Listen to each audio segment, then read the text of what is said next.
So we're going to move forward at this time. It's 7 o'clock and we're going to talk about addictions. And I do want to begin with asking you a question, and the question is, what resource, or not resource, what supplement helps us to improve the brain's efficiency, memory, and attention span? And the brain is made up of 80%, it makes up 80% of the brain. Water. So sometimes people say, hey, what can help me with what? My brain function and memory and attention span. How much water are you drinking? Because if you're dehydrated, right, what's going to happen to your brain? Yeah, it's not going to function like it should, right? It shrinks. You say, whoa. So isn't that something? Make sure you're getting enough water. Now, how much water should we be drinking? Every person is different. Half your body weight in ounces. There you go. Half your body weight in ounces. So if you weigh 20 pounds, drink 10 ounces of water, right? If you weigh 50 pounds, 25 ounces of water. 100 pounds, 50 ounces of water. Are you following me? 200 pounds, 100 ounces of water. And that's what you need, actually. So, are you seeing what I'm saying? And so you have to be very, very careful. If you're eating junk food, sugar, if you're eating a lot of fats, and if you have less muscle mass and you have more fat, your brain is shrinking. So you say, hey, those are some things I need to think about. So think about. So we see that lifestyle has a lot to do with what? Brain health. So that's important. That's important. So we're going to look at addictions, this evening. And if we look at our chart, we see that there is, right, impulsive, compulsive, sad, anxious, and temporal lobe types of addiction. And we're going to take them one by one in a moment, but we wanted to express the importance of what? Water. We really need to get enough water if we want our brains to work efficiently and function very, very well. So, what are the hallmarks, and I'll be talking a little bit now, of addictions? There are 4, okay? 4. And the first is craving, right? We have this craving, right? And that's where it begins. And what is a craving? It's an intense desire for something that you think about all the time, right? You have that desire. And what happens is, you're thinking about it and you want it, and it can be so many things. Some addictions start early in life. Most addictions develop between age 15 and 21. That's when most develop. An addiction before age 15 is categorized as a rapid onset. Okay? And what happens is that an individual may see something or experience something that causes that addiction. It may be a puff of smoke, you see what I'm saying, or marijuana, or see something like pornography, and it catches their attention. And it affects the prefrontal cortex, which is the brain supervisor. Okay. Now, the brain is not fully developed until age 25. That's why giving children technology too early is not healthy for them. Do you see what I'm saying? Because their brain isn't fully developed. Brains are not fully developed until age 25. And so that's why there's certain things that should be avoided, such as, like I said, technology is given too early in life because the brain is not fully developed until 25. Maybe they should change, right, the age of what? Of adulthood to maybe 25, 26, because their brain isn't fully developed. It's just a thought, because they're not fully developed. When the brain is fully myelinated, and that's when the brain is fully myelinated, meaning it has all of protecting the sheath around it. Substance abuse prior to this time interferes with the myelinization process and can still in emotional development. That's why if you meet some people who were on drugs as a child, started drugs as a child, and 15, 16, 17, 18, 19, 20, 25, 26, 30, 40, and then they stop, they almost act like kids, don't they? You say, why is this person 50 years old, they act like, it's because their brain development stopped because of the addiction to substance abuse. Isn't that something? And so we need to be careful what we put into our minds, what we see, what we handle, what we touch, what we taste, what we engage in before the age of 25. And consequently, some people become stuck in a state of emotional developmental delays because of addiction, substance abuse, and so on and so forth. Okay, so most addicts need to feel pain in order to make changes, right? They have to fall. This doesn't feel right, I don't know why, but for example, a sober spouse gives an ultimatum to the spouse who is still using drugs, letting him know that he can either choose his addiction or choose the marriage, but he can no longer have both. And then all of a sudden he goes, uh-oh, I better do something, right? Or he or she comes home, and they're gone. And they get the letter, look, enough is enough. I can't do this anymore. And then he says, I got to do something.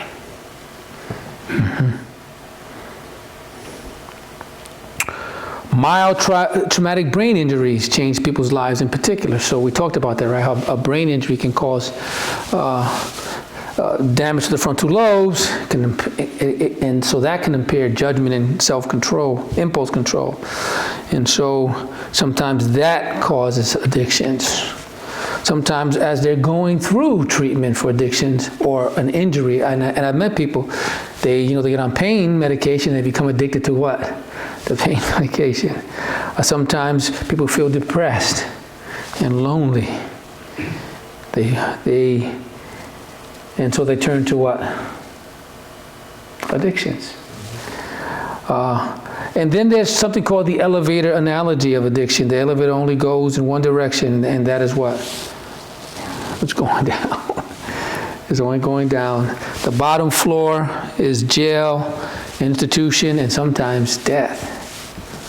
I had a friend who passed away about a year ago. He was addicted to alcohol, 45 years old. 45 years old. And he was doing well for a while, and he got some bad news, and his mind went back to I gotta start using and drinking alcohol. And 45 years old.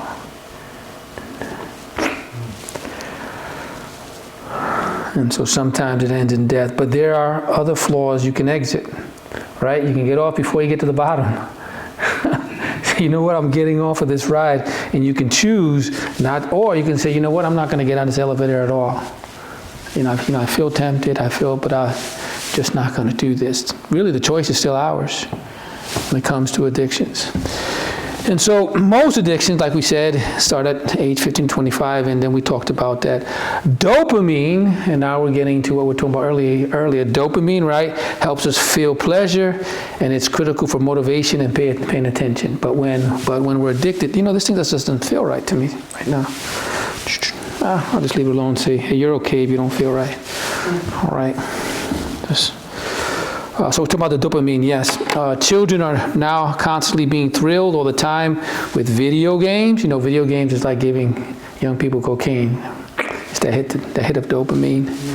And that's why they become addicted.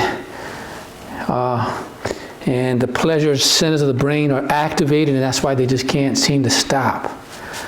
It's that hit of dopamine, the dopamine. And they'll even sneak. They'll even lie to get it. Why? Because they're addicted. They'll say, oh, no, I didn't use it last night. Oh, no, I haven't used it in hours. And you check and say, you were just on it 20 minutes ago. They're addicted. And over time, these centers need increasing amounts of stimulation to provide the same level of satisfaction, which leads to more and more of the addiction. I need more of the hit, more of the hit, more of the hit. Delayed gratification, right, is good, but can they tolerate delayed gratification? Usually not. Something's not right here. I'm going to do something here. See if that feels better. Okay, yeah, it does feel better. All right.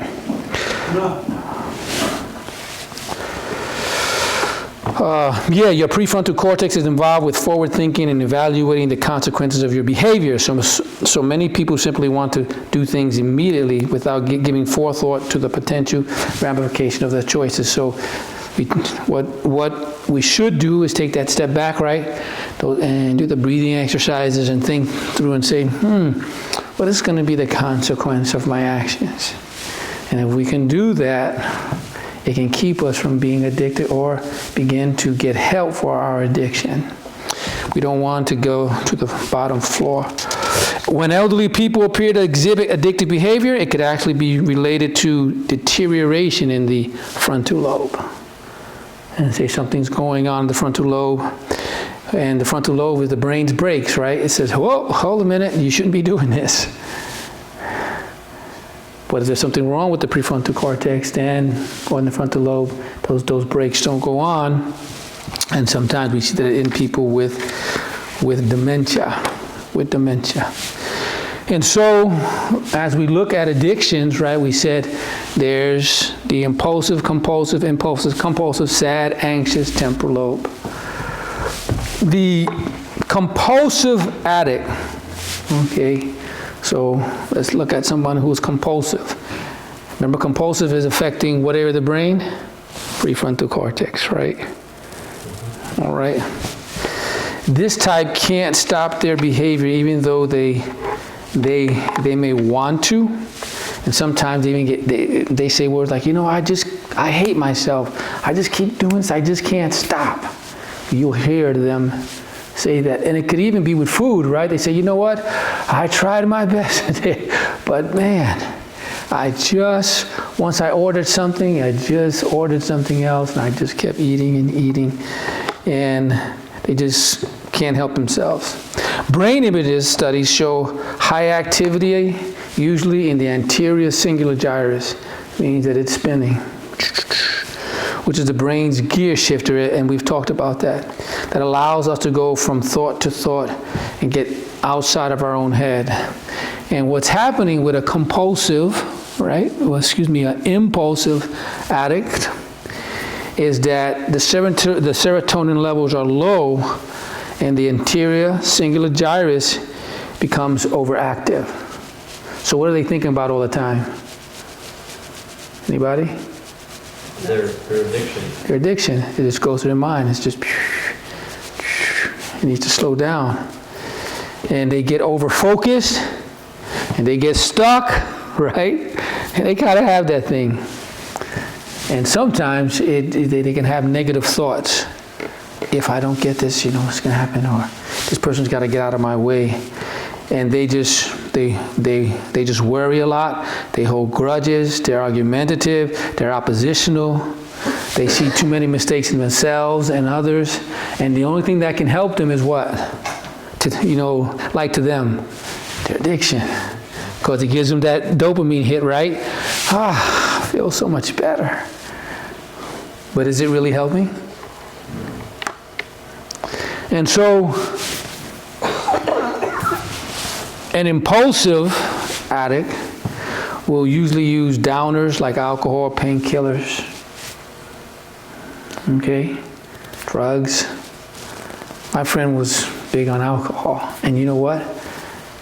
He actually overcame it for a long time, and then he had another incident that took place in his life to cause him to go down, and then he just went and he just kept drinking and drinking no matter what. So what has to happen with an impulsive addict, okay, is that they have to raise the serotonin level, and something that can help them is, I thought I had it here. Oh, yeah, it's right here. There it is. You take some serotonin, right? Some serotonin mood support. Or you may need some medication. So you go to, that's why I tell people, go see your doctor and see what's going on. I mean, I'm not someone that's opposed to, medicine and medical doctors. Actually, some people see both. They see me when they see the medical doctor, and they're trying some natural things. And like I told you before, some people come off the medication, but with working along with their doctor, right? And so, yeah, the serotonin needs to be levels needs to be raised, and they can take some SSRI medication. But natural ways to boost serotonin include exercise. Go for a nice walk, right? Get out. You know that, and this is just a tip for anyone who may be listening or has any addiction. Your craving for an addiction, whatever it is, it could be pornography, it could be sex, it could be drugs, it could be food, goes away in 2 minutes. So what you need to do is say, let me go for a walk. Let me go down a mile and back, and guess what will happen? By the time you get back, you're like, oh, that's over. And if it comes again, go for another walk for another mile. And you know what? You'll be in some excellent shape. Right? And so, because exercise will help you. More carbohydrates in the diet, in the impulsive, okay? So you just get less protein, more carbohydrates. 5-HTP, saffron can help with mood. You can take saffron, okay? St. John's wort, but you have to be careful with St. John's wort because sometimes there can be some side effects with it. So just so that you are aware. Relationally, what you do with the individual who is an impulsive addict is you have to give them choices so that they feel that they are in control. So you don't try to control them. You say, look, David, let's look at your options. And then lay them out to David, and then I go, I think option 2 or 3 will probably best fit my needs. Don't try to push them into changing or say I'm going to do this or else. Now, you can do that, and like we said earlier, if you see things are getting out of hand, right? I mean, if I'm overeating, that's different, right? You say, David, look, there's some options here. You don't have to overeat. You can do some other things. Say, Dave, why don't you go weigh yourself? And I look, right, and I go, 340 pounds, I gotta do something. He says, so what are you gonna do? That's different. Like you work with me differently than if I'm an alcoholic. Do you see what I'm saying? At some point, you gotta say, David, look, if you wanna do this to yourself, that's up to you. But me, I'm leaving.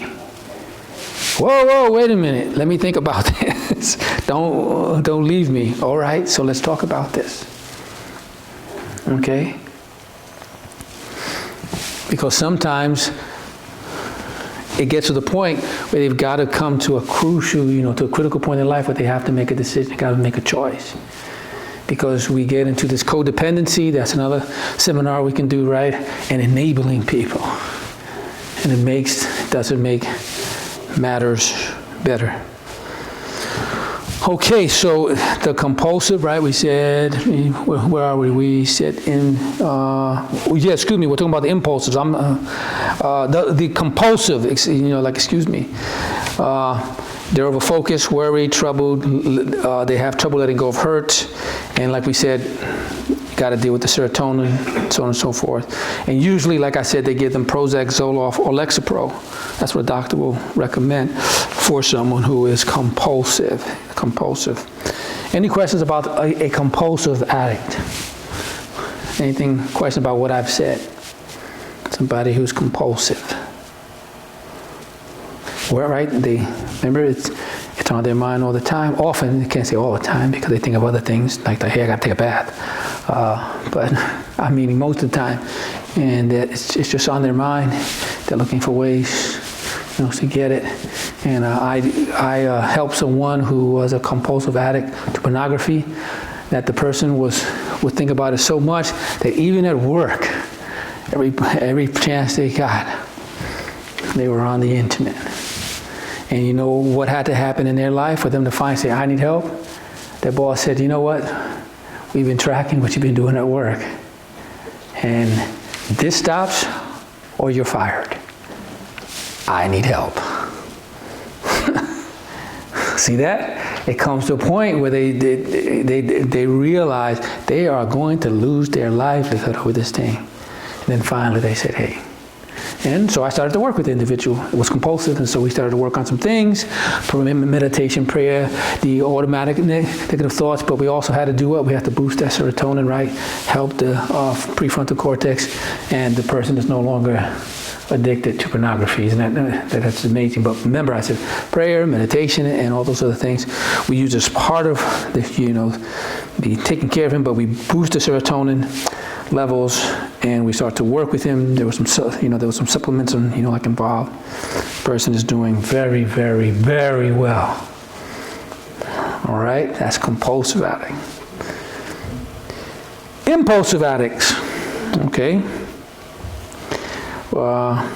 This type has poor impulse control. All right. So, if they smell it, what happens? They go for it, all right? If it's on the table, they grab it. If they see it, they want it. Impulse, right? Impulsive. You know what impulsivity is. There's low activity in the prefrontal cortex, which is the brain supervisor and is involved with focus, forethought, judgment, impulse control, planning, organization, empathy, and learning from the mistakes made. So that's why you say, they're doing it again, can't they learn? There's something wrong with what? The prefrontal cortex. That's why. And so that's why we have to have kind of sympathy and empathy and just understand, but we also have to not push, but help them to, encourage them to get help. And SPECT scans of this type show the PFC, prefrontal cortex activity, decreases more with concentration. The more they focus on stopping, you know what? The more it doesn't help, because they need help. When the prefrontal cortex activity is low, its function is impaired. This is usually related to low levels of dopamine in the brain, and environmental triggers tend to initiate their cravings. So if something happens, like in their environment, changes or whatever, smells. And one thing that a person can do that's an addict, and when I work with them, first is to identify, right? This is the addiction. And then one of the processes is to say, when does this happen? Are you finding the thought? So first you have to identify, I'm addicted. When does the addiction take place? Okay, does it happen in the morning, evening? And then we go to the HALT method. Does it happen when I'm hungry? Does it happen when I'm angry? Does it happen when I'm lonely? Does it happen when I'm tired? And you say, usually when I'm tired. So what do? You prepare for those times when you're what? When you're tired. An action plan, right? You say, this is what I do when I'm tired, and you begin to put the action plan together. Sometimes when the person is lonely, right? That's when they drink, or they self-medicate. Sometimes when they're hungry, they may turn to their pornography, or they turn to their addiction of food, right? Or not when they're emotional and they're angry. And so once you could identify those things, you say, and it's, it's like we said yesterday, one thing you can give them is the one-page miracle, and you're working with them, right? And so what they do is they read what they want to see happen in their relationships, at work, their finances, their own physical health, emotional health, their spiritual health, and they read it every day. One thing with that gentleman who was addicted to pornography, compulsive, one thing that he had to read every day, his short and long-term goals with his finances. If you lose your job, do you see that? What about your relationship with your spouse? What type of relationship do you want with, your spouse and your children? Your own health? And so he would read this. And so that would tell his brain, you know what you want, don't you? So when he was tempted, in his brain, he was reminded, remember your goal, and it would help him. Do you see that? And excuse me, I know this seems simple, but it is very profound, because our brain will reach for what we tell it to do. And it helped him. One thing that you remind them is, hey, all right, connect with people in a healthy way, contribute. Think of more than just yourself, but others in a positive way. How can I contribute? You know, what are some things that I need to do to deal with my stress in my life? Get help. And when you eat, right, you cook, remember the 4 C's, you want to look for healthy foods. Brain healthy foods, like we talked about in night 1 and we shared again in night 2. Those are the things that we want to be taken in. Especially, and we just mentioned, so maybe 10 minutes ago, we want to get enough water. Water. Because water helps the brain to run efficiently. You know that most of the people in this world are dehydrated? It's true. Mm-hmm. I weigh 100 pounds, all right? So I should be getting at least, let's see, 90 ounces of water a day. Wow. That's why you guys always see me walking around with a water bottle, right? And he said, why is this guy always drinking water? Because I got to get 90 ounces of water in me a day. Yep. So you got it, right? 9 times means what? About how much do I weigh? Right? My wife says, you don't look like you weigh 180. You look nice in a suit. I said, yeah, but they don't see me without a suit. Right? And when I go jogging, I know how much I weigh because I say, man, it's hard to move this body down the road. I'm getting better though. Yeah, I am. Okay, so one thing that we also want to look at when we have the addiction is, or addictions, or an addiction. Remember we talked about the automatic negative thoughts? We need to address those automatic negative thoughts, don't we? What are the cognitive distortions? Always thinking, right? You know, or am I generalizing? Am I always harping on the negative? Identify that negative thought or that cognitive distortion and prosecute it. Go after it with the truth or something that is healthy. And sometimes with addictions, we can go back to life experiences, right? That first time that it happened, or something that took place that caused a wound that led to the addiction. Are you following me? That caused certain feelings that took place that led me to think a lie. I am no good. I'll never mount up to anything. Which led to me now to self-medicate. Are you following the thought?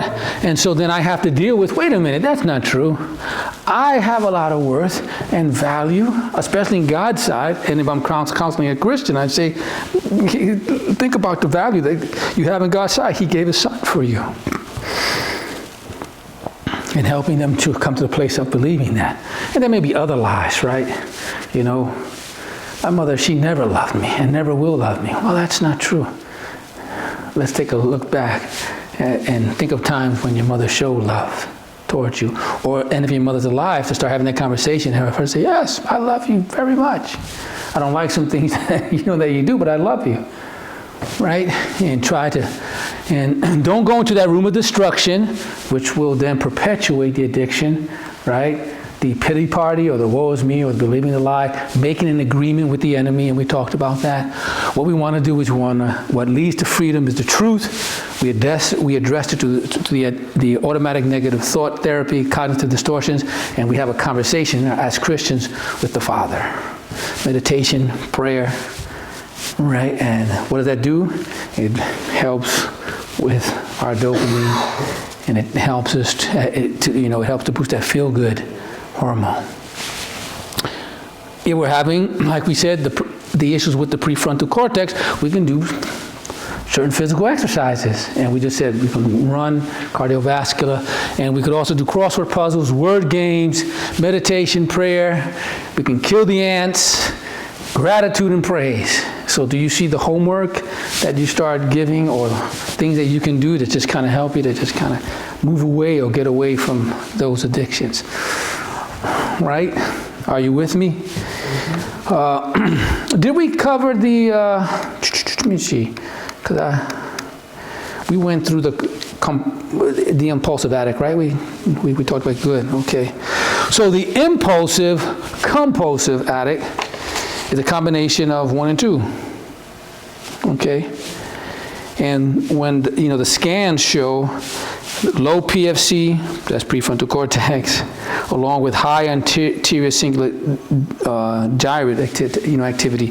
If you get your sheets, remember your sheets that have the brain, and you look at it, you go, okay, so where is that? Oh, okay, that's in the deep limbic system, so it's on the side.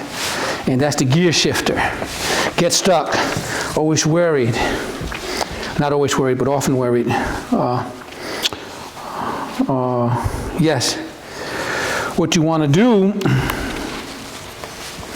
and oftentimes, this is an important point, children and grandchildren of alcoholics tend to have this type of addiction.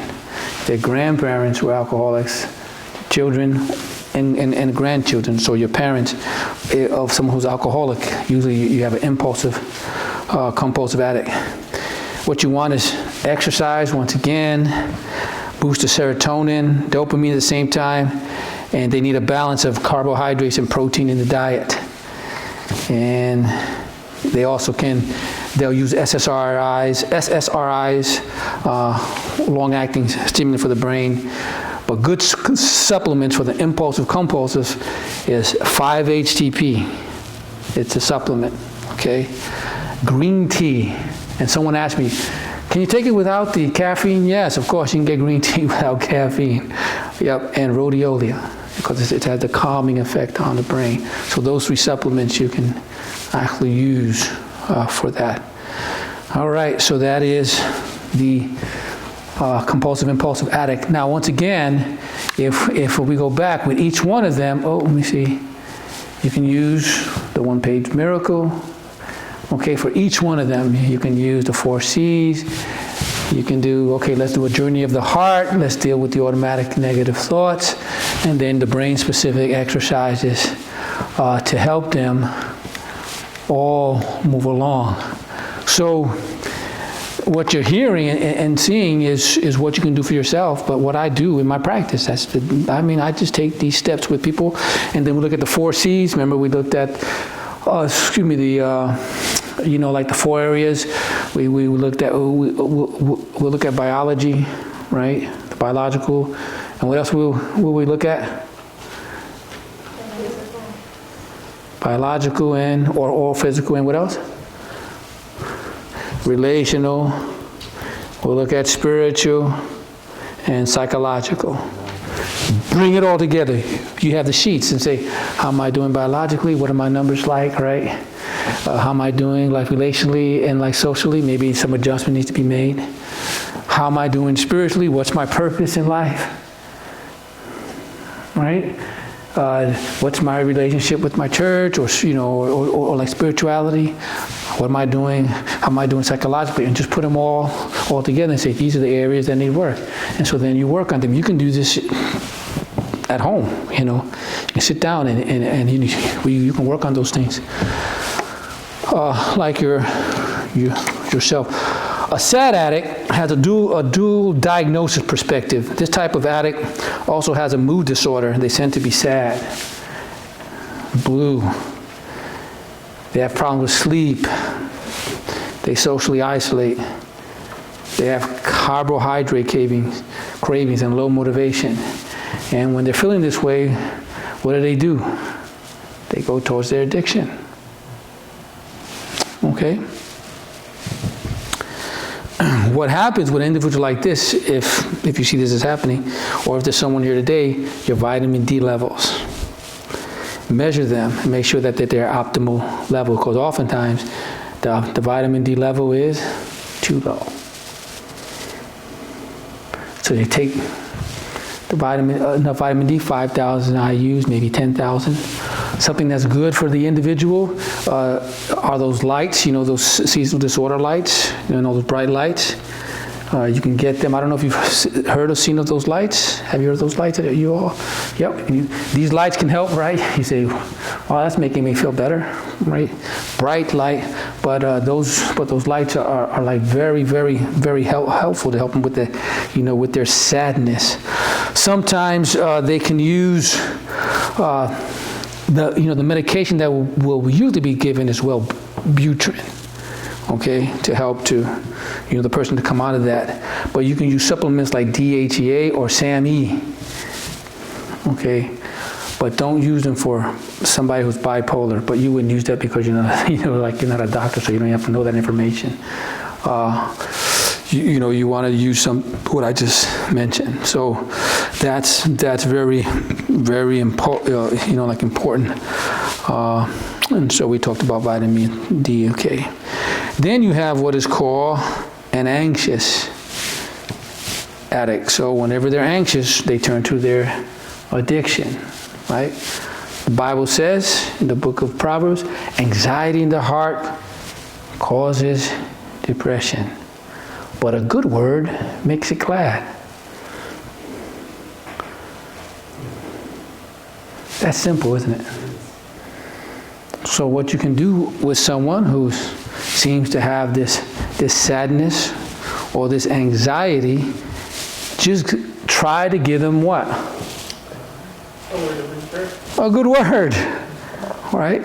So sometimes you'll be sitting with the person and they'll say, this is going wrong, I'm so sad, this is so terrible, and I will sympathize with them and then listen to the next question. Tell me what's going well.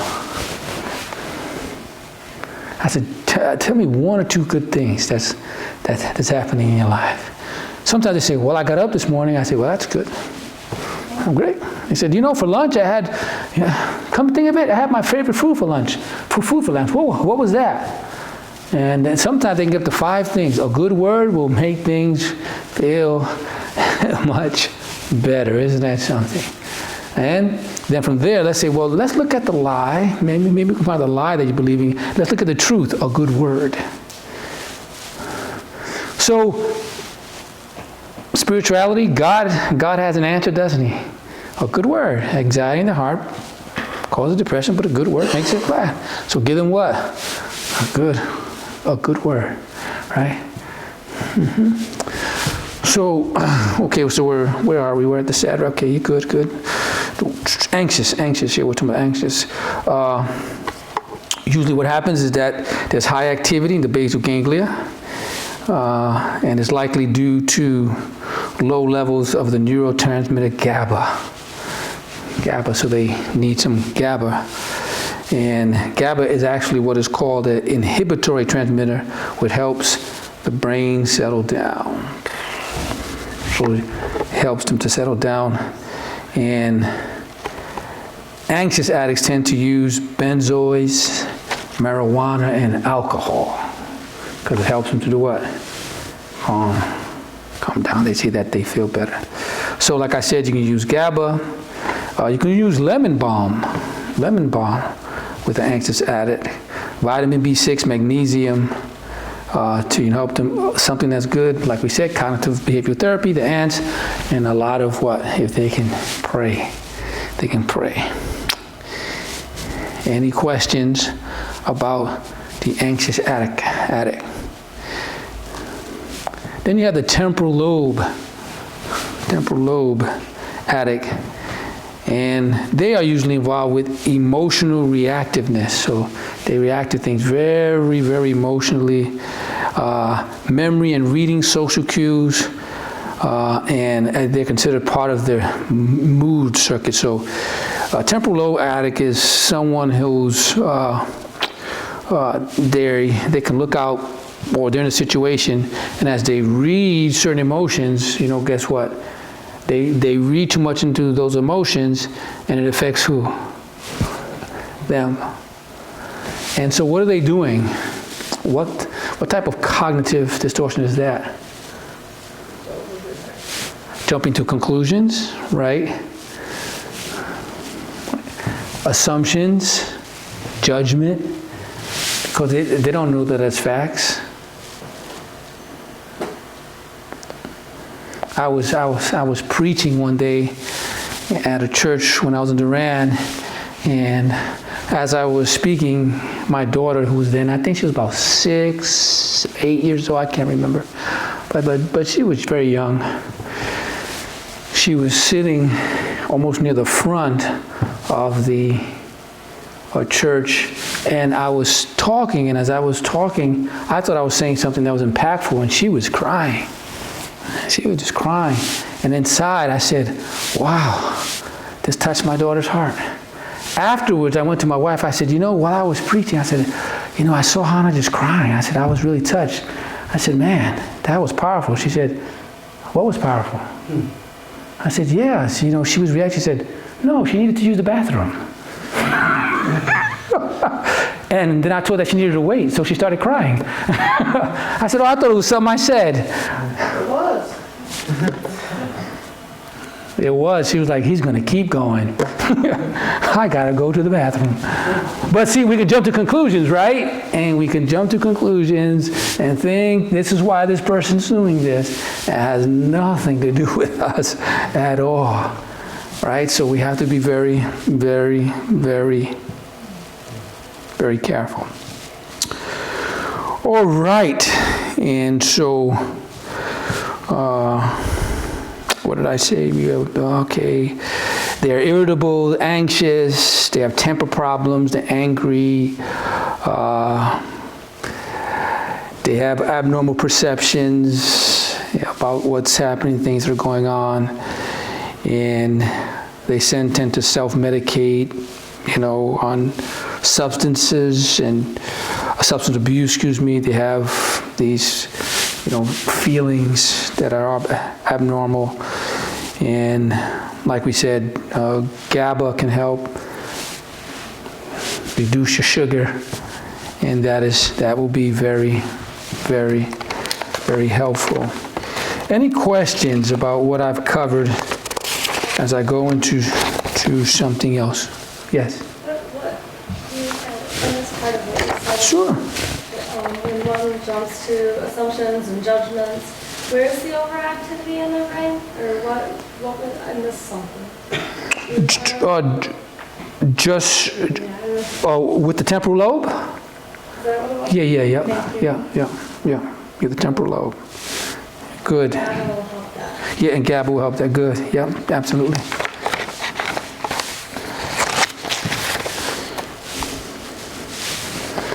So,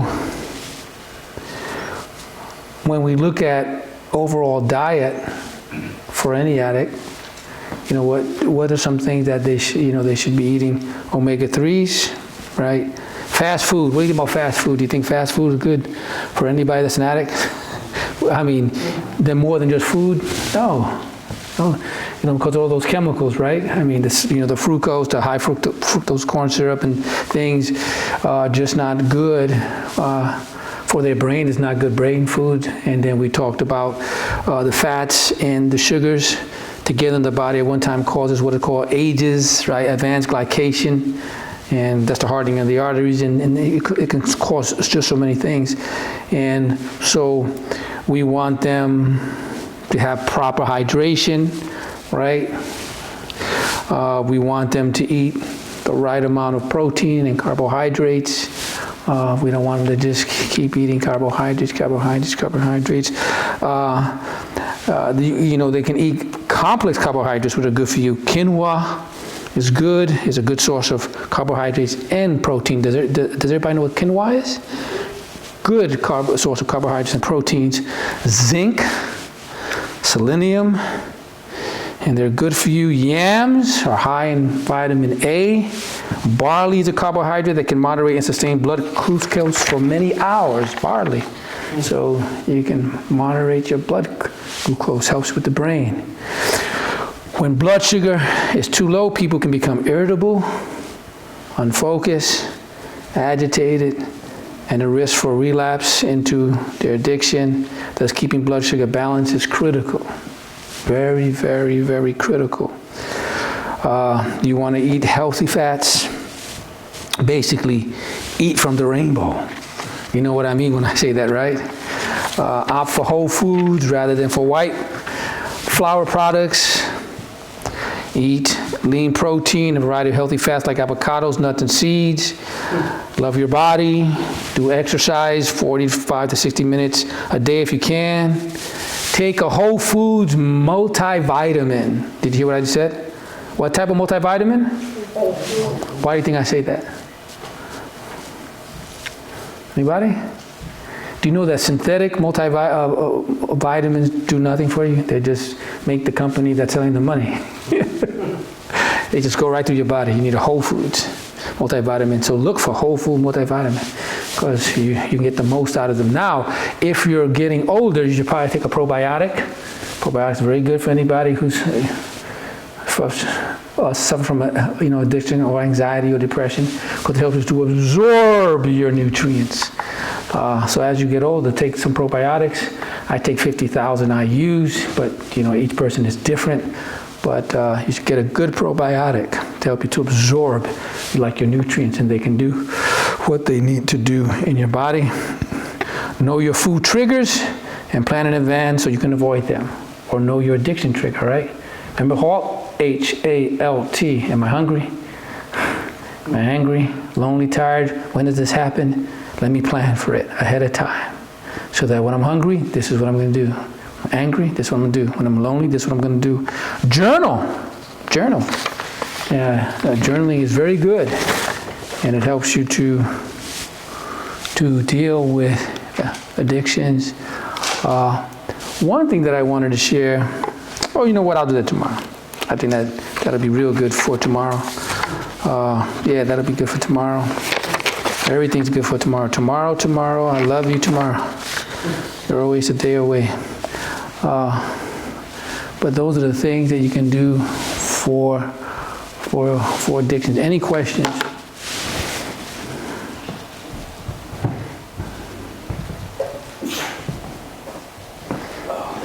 At one point, you said measuring our vitamin D levels. How was that done? Gotta go to the doctor.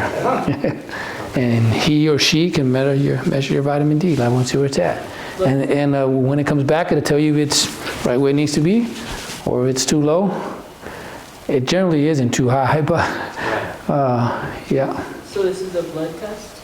Yeah. You can do a blood test. Mm-hmm. Is this something that they normally look for when they No. go Nope. Yeah, nope. You have to have. You could ask. Or you can use these words. You can say, can you give me, say, this year, as I get my annual, can you do a comprehensive metabolic blood panel, and, including, my vitamin D levels? If you're taking certain drugs, they'll automatically do it.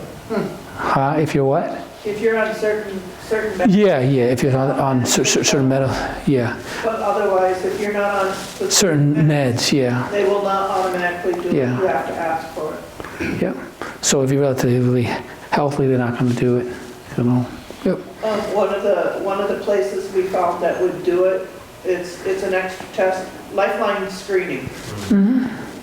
They'll do like a 5-base panel, and then they'll ask you if you want to do like vitamin D and whatever, and you just tell them, yeah, it'll cost you a little extra, but it's well worth it in the end.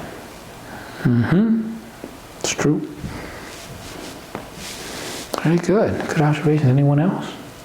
Another question. Question. Can this be reversed? I mean, what you said with the brain not being fully developed, and then you get into substance abuse younger, can it be reversed if you would quit that substance abuse? Some of the damage can't be, because there's other damage that happens to different parts of the body. The brain, the body's amazing, and the brain is amazing as well. I think that a lot of it can be helped. Some of it will probably be lifelong. But one thing that I would include if it was me or a loved one is hyperbaric oxygen treatment. To get the brain oxygenated. And you go to a specialist, or a doctor can order it. A lot of doctors won't, so sometimes you might have to go to a chiropractor or someone who has HBO2 machine, and they'll put you in it, and you just tell them why. You say, I'm just wondering if you can do this because I want more blood flow to go in my brain and so on and so forth. And they know how to adjust it just right. And you need a number of treatments. It may be from 5 to maybe 10, 12, but they'll do it, and you'll be amazed of the way it can help your brain to recover. Yes. There's a clinic in Wausau that does that hyperbaric chamber. Yeah. It's off of K on Emory. And they're still doing it? Oh, yeah. Okay, because I was wondering if they still did it. Yeah. So yeah. So the emotional development doesn't ever. They can learn. Remember we talked about this. They can learn the skill of emotional intelligence, and with a good counselor or someone who's encouraging them, discover where they're weak, and then work on it. The brain can rebound, and you can learn those skills. Absolutely, we can learn those skills. Yep. Take the right supplements. Take HBO2. Start using the ANT, automatic negative thought therapy, or cognitive behavioral therapy. Look at your emotional intelligence and see where you're at. Work on it, and you're going to improve. And as you improve, you feel good, right? And you feel better, and you say, you know what? This is working. I'm going to keep doing this. Yeah, absolutely. Those are things that I would do.